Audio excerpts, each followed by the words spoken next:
Thursday, so we're going to do a different kind of tip video this week. This week we wanted to highlight a section of the library that is often not getting as much attention as we would like. This is our historical fiction section.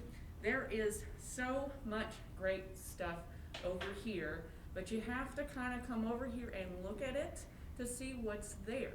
I know a lot of you like history, and a lot of you like, obviously, good stories, so we're going to tell you about a couple things that are over here, and then you can come explore.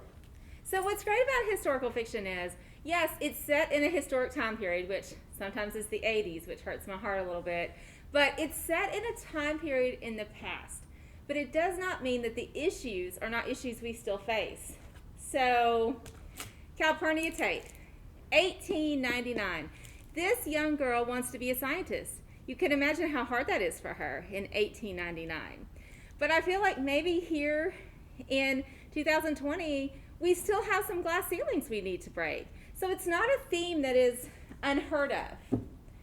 So this one, The Lies We Tell Ourselves, is about integration of a high school and the relationship that forms between a young white lady and a young black lady. Again, still things that are happening. We are still struggling with race relations in America. 1950s, New Orleans, out of easy. So again, there's a young girl who is trying to make things happen, and she is struggling because she's just a girl. Just a girl. It'd be so nice if that wasn't a thing, okay? One day. So these two, the physics book of Deliverance Dane and Revolution, do one of my absolute favorite things in books, and they have a dual timeline. So there's a current day timeline and a back in the past timeline. And there's some overlapping. Sometimes it's a building, sometimes it's a family, sometimes it's a book or a violin.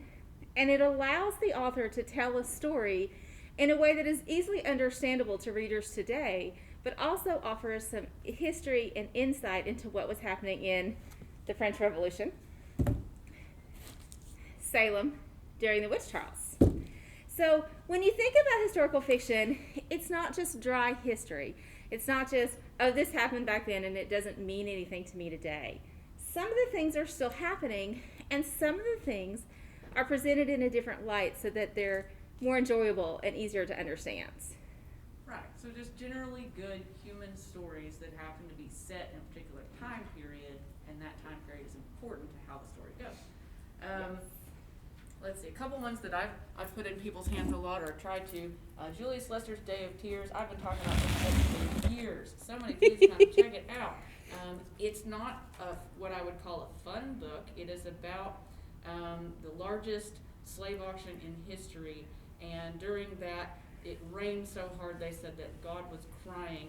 But this goes through the perspective of several different people that were involved. Like, for example, the auctioneer who yelled so loud and long that day that he lost his voice for the rest of his life, and people that were sold.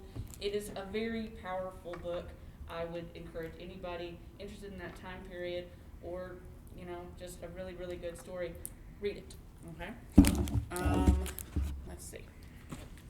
Terry Pratchett is one of my favorite authors. He is super prolific, so he's written 1 billion books. Of a lot of different styles. If you've heard of him before, you may have heard of him in fantasy and sci-fi, but this is historical fiction. He is just a hilarious author, and this is about a person who basically trolls the sewers of London looking for things to sell, and he ends up entangled with this girl who he's going to save. Okay? Anyway, great stuff. Mindy Mcginnis, this is one of her earlier books, if you've ever, Madness So Discreet, it's hard to see from way back here. It is set in the early 1800s, and it is about insane asylums and secrets and women's issues. It is great, fantastic. Kat Winters, almost everything that Kat Winters has written I've loved. This one is set during pre-women's suffrage days, and the main character is a suffragette, and it has to do with women's rights and also hypnosis. Ooh.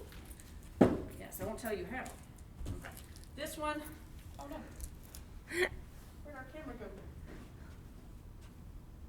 Okay. Something else came up on our screen.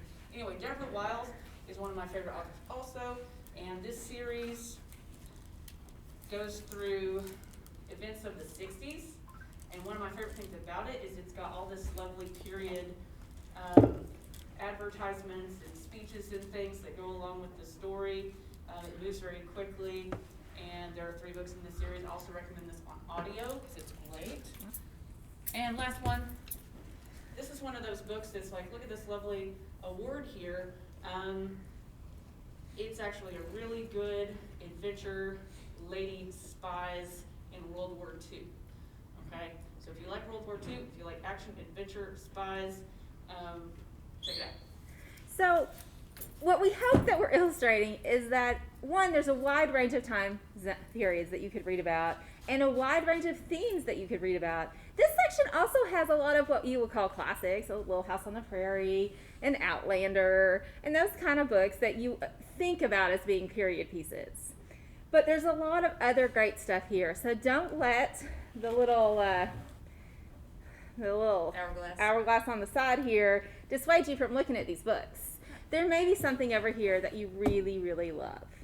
We have found things we really, really love over here, and we don't really read the same categories most of the time anyway, because it's such a broad category. Right. There are so many great options. So next time you're in the library and you're looking for something and you're like, I don't know, check out historical fiction.